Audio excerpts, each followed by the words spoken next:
pa man din kasi siya. Wow! May egg pie. Egg pie. Nagbili siya Nisa. Bili ako. Galing siya nagsimba. Tapos pagbalik niya, magbili yan siya ng snacks namin. At saka, Thank you for bilhan niya ako ng bagong butin. Ayun oh, kasi nasira yung butin namin bag. Ito ang original. Kasi nasira yung isa ba, hindi namin nabantayan.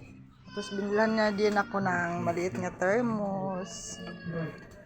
Thank you sa aking mahal nga anak. At saka yung nag-inom siya ng ganito kasi masarap daw. Sarap daw yun. Kasi nag-grocery kami kahapon.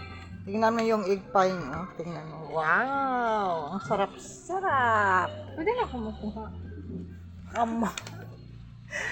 Hindi, Nis. Hindi. Ha? Kain tayo. Snack tayo.